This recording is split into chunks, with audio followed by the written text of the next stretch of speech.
Hello everyone. In this video we will take up the first group of the algae, that is the chlorophyceae, and these chlorophyceae, they are called as the green algae. They are called as green algae. The green color is due to the presence of certain pigments. Okay, so pigments called as chlorophyll A and chlorophyll B. Chlorophyll A and chlorophyll B pigments are giving grass green color. They are giving grass green color to the chlorophyceae members or the green algae. So the chlorophyceae members are called as green algae, and this green color is due to the presence of two pigments, that is chlorophyll A and chlorophyll B, and hence they are in grass green color.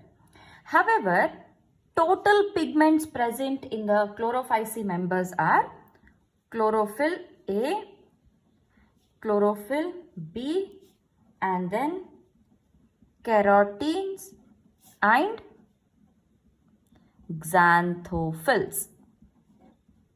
So these are the total pigments present in the chlorophyceae members. But among these four pigments, these two are responsible for the grass green color. And then these pigments are usually present in definite chloroplast. They have a definite chloroplast. So the distinguishing feature of the kingdom Plantae is the presence of the prominent chloroplast or the definite chloroplast. However, these chloroplasts can be of different shapes. Okay, definitely a chloroplast will be present, but the shapes of the chloroplast is different in different species.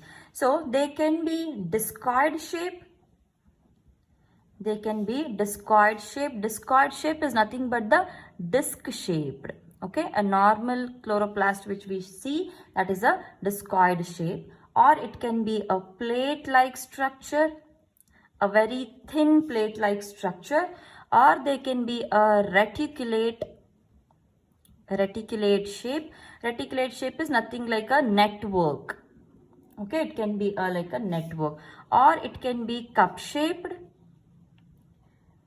Cup-shaped, we all know what exactly is this cup-shaped. Okay, and then spiral or ribbon-shaped. So these are different shapes of the chloroplast. Okay, then body structure. Moving on to the body structure. Usually the plant body can be unicellular, or it can be colonial, or it can be filamentous. It can be filamentous. Then one important feature of the chlorophyceae members is most of the green algae, they have some storage bodies. They have storage bodies present in them. Very important point, guys. So the storage bodies are called as pyrenoids. These are called as pyrenoids, and they are present in chloroplast.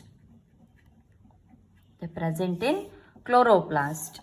These pyrenoids, they mainly contain protein and starch.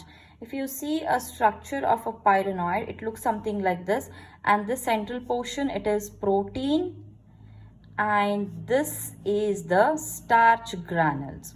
Okay, so the important storage bodies present in the chlorophyceae members are pyrenoids.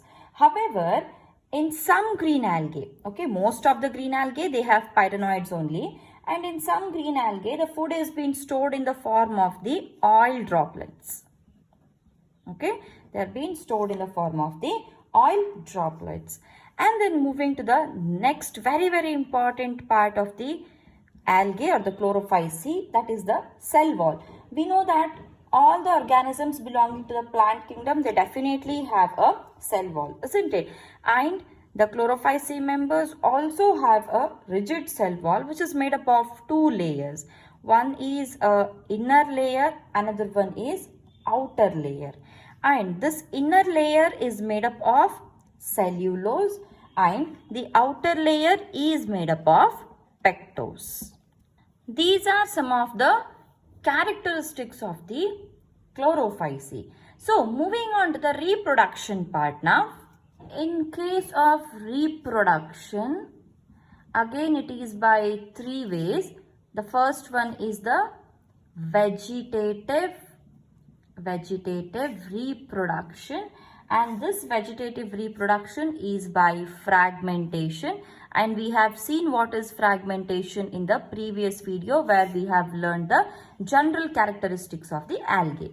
Then second one is asexual reproduction.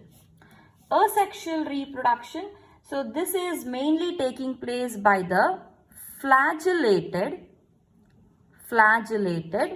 zoospores.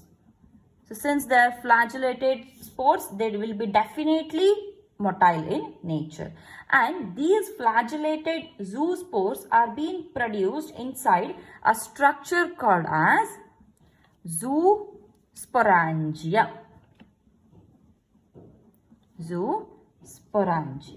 Okay, then moving on to the sexual reproduction. Sexual reproduction, however, so there's a light variation in case of the sexual reproduction here. It may be isogamous. Again, we have seen these isogamous, anisogamous, as well as the oogamous. Okay, oogamous. So all the three we have studied it in the previous video. Isogamous, where similar type of gametes fuse, anisogamous, where dissimilar type of gametes fuse, and oogamous, where the male is small and it can be motile or non-motile, and in case of the female, definitely it is a large gamete and it is a non-motile gamete. So it can be isogamous, it can be anisogamous, or it can be oogamous. So moving on to some examples of the chlorophyceae members. So examples are Chlamydomonas. The first example is Chlamydomonas. So Chlamydomonas, we have seen this Chlamydomonas in the single or unicellular example, isn't it? So these are the flagella, and here we have a nucleus. So these are the unicellular organisms. Then one more example for the chlorophyceae members is volvox. Okay, volvox, we had seen this volvox for the example of colonial forms in case of the general characteristics of the algae, isn't it? So usually the structures are produced in the colonies which are being interconnected like this. So this is a mass of the volvox. And then other structures or other examples are Ulothrix, Spirogyra and Chara. Ulothrix, Spirogyra and Chara. So these are some more examples of the chlorophyceae. In the next video, we will take up the Phaeophyceae.